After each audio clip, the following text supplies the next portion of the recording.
World में आज सबसे पहली बात ईरान की उस ताकत के बारे में जिसके बारे में अब तक इजराइल और अमेरिका इस बात को लेकर आश्वस्त थे कि उन्होंने ईरान को रोक दिया है। लेकिन कहते हैं ईरान को अब कोई भी झुकाने की कोशिश नहीं कर सकता है।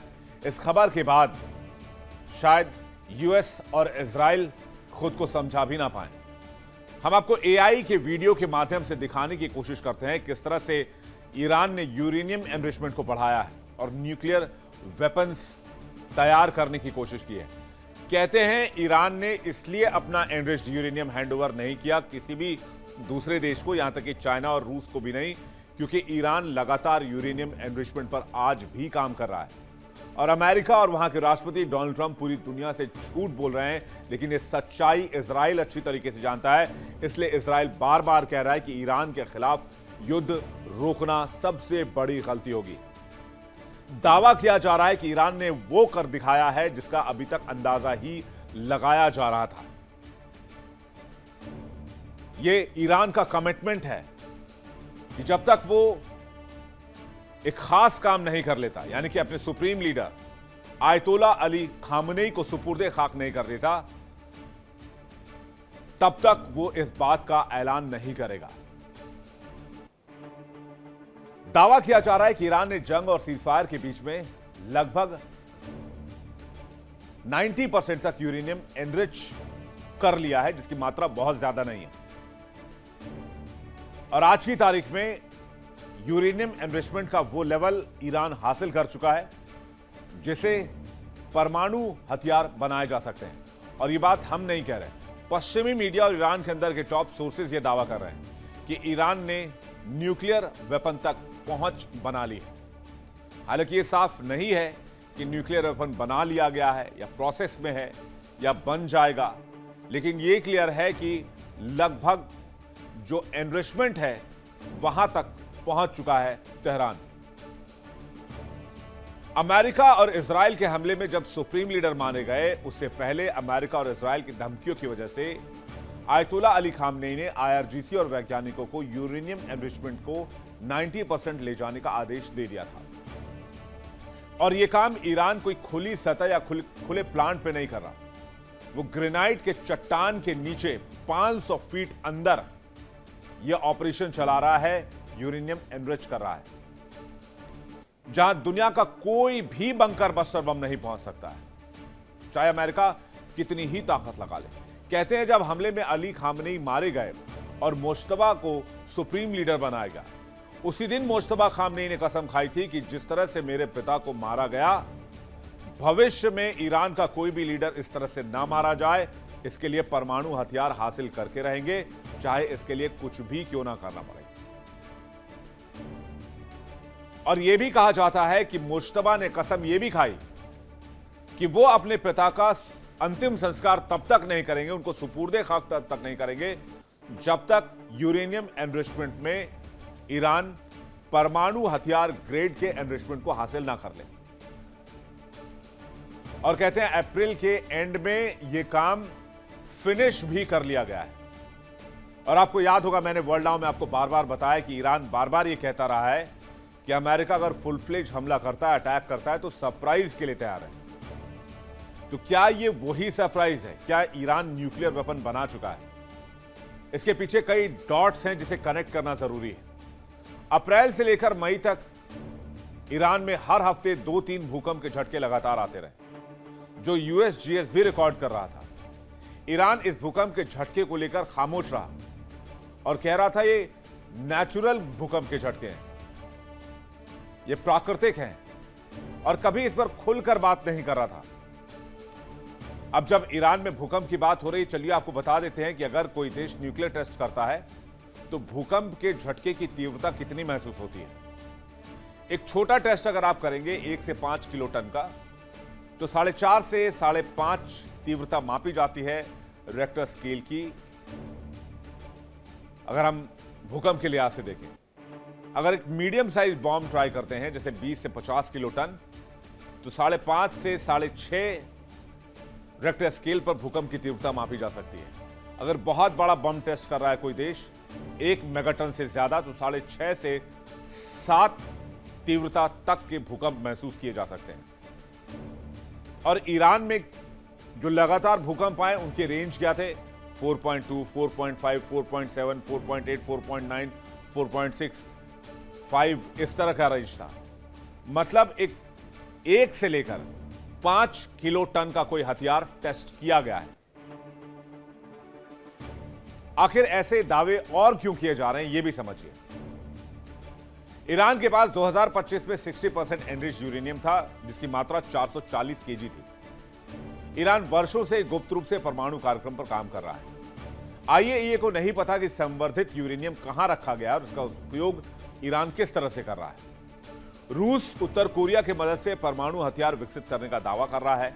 अली खामनेई की मौत के बाद मुश्तबा ने इस कार्यक्रम को और रफ्तार दी और आईआरजीसी को कहा कि सुनिश्चित करो कि हम कितनी जल्दी से जल्दी ये वेपन बना सकते हैं, क्योंकि एक बार अगर परमाणु हथियार ईरान के हाथ लग गया तो फिर वो भी किम जोंग उन की तरह पूरी दुनिया में आजाद हो जाएगा। कोई भी देश ईरान पर हमला करने से पहले 100 बार सोचेगा। जैसे आज किम जोंग उन को नॉर्थ कोरिया का तानाशाह पूरी दुनिया मानती तो है।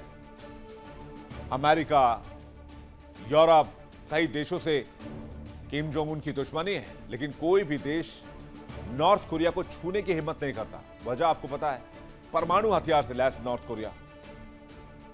और सबसे बड़ी बात, परमाणु हथियार को वेपन ऑफ डेटरेंस भी माना जाता है, मतलब खौफ का हथियार। और जो खबर है ईरान से, उसके मुताबिक supreme leader ayatollah Ali Khamenei को 9 जुलाई को सुपुर्दे खाक किया जाएगा। अंतिम संस्कार में बहुत बड़ा कार्यक्रम चलाए जाने की बात कही जा रही है। 5 जुलाई से 9 जुलाई तक कार्यक्रम चलेंगे।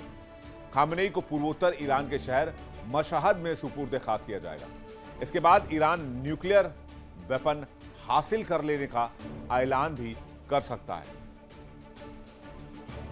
मामला बहुत पेचीदा होता जा रहा है। दावा यह किया जा रहा है कि ईरान ने न्यूक्लियर वेपन बनाने की जानकारी अमेरिका को दी है और इसकी जानकारी सबसे पहले डोनाल्ड ट्रंप को दी गई है।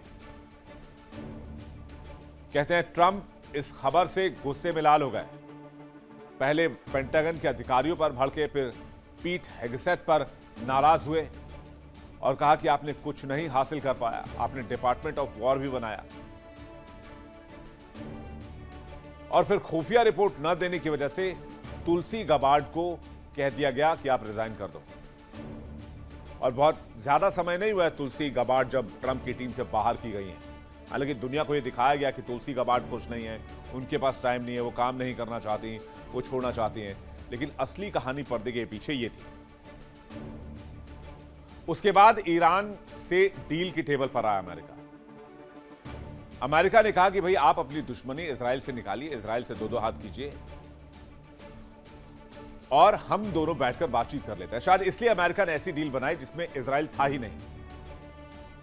और डील में न तो मिसाइल पर बात है, ना एनरिच्ड यूरेनियम पर बात है, और न ही ईरान पर सैंक्शन की बात है, बल्कि हर तरफ से ईरान को ही मजबूत बताया जा रहा है। दावे यहां तक किए जा रहे हैं कि ट्रंप ने ईरान के आगे हाथ जोड़ते हुए कहा, मुश्तबा के साथ वो हम हाथ मिलाना चाहते हैं। आपको याद होगा डोनाल्ड ट्रंप का बयान, उन्होंने कहा था मुश्तबा बहुत बुद्धिमान व्यक्ति हैं, वक्त मिला तो मुश्तबा से जरूर मुलाकात करेंगे और बात करना चाहेंगे। फिर उन्होंने ईरान को बहुत महान बताया था।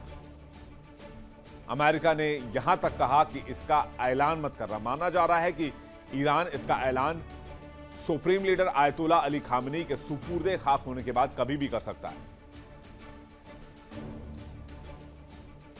तो क्या परमाणु हथियार बना चुका है ईरान? और अगर आज की तारीख में ईरान के पास परमाणु हथियार आ जाए तो फिर मिडिल ईस्ट का पावर बैलेंस क्या होगा?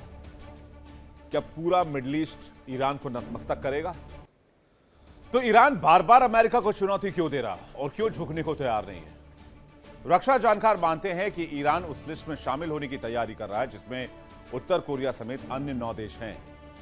वैसे भी ये इसलिए भी संभव है क्योंकि उत्तर कोरिया, रूस और चीन तीनों ईरान के दोस्त हैं। सबका दुश्मन एक ही है, वो है अमेरिका। क्या अमेरिका को काबू करने के लिए, अमेरिका को मिडिल ईस्ट से साफ करने के लिए ईरान को न्यूक्लियर पावर बनाया जा रहा है? खबरों की माने तो अंतर्राष्ट्रीय परमाणु ऊर्जा एजेंसी आईएईए के नवीनतम अनुमान के मुताबिक ईरान के पास कुल 19,930 पाउंड यानी लगभग 9,000 किलोग्राम से अधिक एनरिच्ड यूरेनियम है। और इसमें सबसे ज्यादा चिंता की बात जो है वो यूरेनियम के लिहाज से कि ईरान के पास आज की तारीख में 440 किलोग्राम संवर्धित यूरेनियम 60% तक है। और ये एनरिचमेंट पिछले साल के आंकड़े के मुताबिक है। उसके बाद से किसी को नहीं पता कि ईरान के पास एनरिच्ड यूरेनियम कितने % तक जा चुका है। जून 2025 में हुए सैन्य हमलों के बाद ईरान का परमाणु कार्यक्रम किस दिशा में जा रहा है, कैसे चल रहा है, कितना आगे बढ़ा है। ईरान 70% पहुंच गया है, 80% पहुंच गया है, 90% पहुंच गया है, किसी को कुछ नहीं पता। कहते हैं इस मामले में मोसाद के हाथ भी खाली हैं, इस मामले में CIA के हाथ भी खाली हैं। और इन दोनों खुफिया एजेंसियों को भी इस बात की जानकारी नहीं है। और यही अमेरिका और इजराइल के लिए सबसे बड़ी चिंता का विषय है। और इस बारे में हमेशा IAEA ईरान और अमेरिका और इजराइल को वार्न करता रहा है।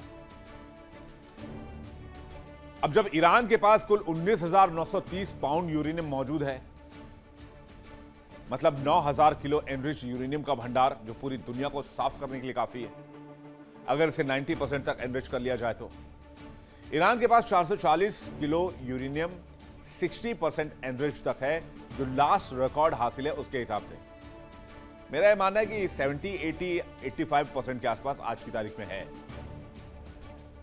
184.1 किलोग्राम यूरेनियम 20% तक एनरिच है। 6,024 किलोग्राम यूरेनियम 5% तक एनरिच है। 2,391 किलोग्राम यूरेनियम 2% तक एनरिच है।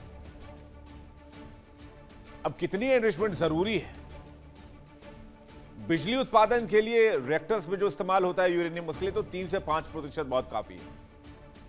अगर बहुत कुछ उन्नत रिएक्टर्स जो आज के जमाने में काम कर रहे हैं, वहां 20% से भी काम चला सकते हैं, मतलब वो बढ़िया होगा आपके लिए। अगर रिसर्च और मेडिकल फील्ड की बात की जाए तो लगभग 12 से 20% तक संवर्धित यूरेनियम का इस्तेमाल होता है। कैंसर के इलाज में, मेडिकल इमेजिंग में, रेडियोएक्टिव मटेरियल में, जरूरी चिकित्सा के लिए 20% से कम संवर्धित यूरेनियम भी पर्याप्त है। अब ये एनरिचमेंट क्या वाला है? प्राकृतिक यूरेनियम में आइसोटोप U-235 की मात्रा बढ़ाना ही यूरेनियम एनरिचमेंट माना जाता है। प्राकृतिक रूप से यूरेनियम के 2 आइसोटोप मिलते हैं। पहला आइसोटोप है U-238 जो 99.30% होता है। दूसरा आइसोटोप है U-235 जो 0.70% माना जाता है। अब गैस सेंट्रीफ्यूज प्रणाली से यूरेनियम संवर्धन होता है। यूरेनियम को गैस के रूप में सेंट्रीफ्यूज में डाला जाता है। सेंट्रीफ्यूज को काफी तेजी से घुमाया जाता है और घूमते हुए सेंट्रीफ्यूज में U-38 बाहर और U-235 अंदर रहता है। U-235 का संवर्धन स्तर 90% हो जाने से न्यूक्लियर वेपन बनाया जा सकता है।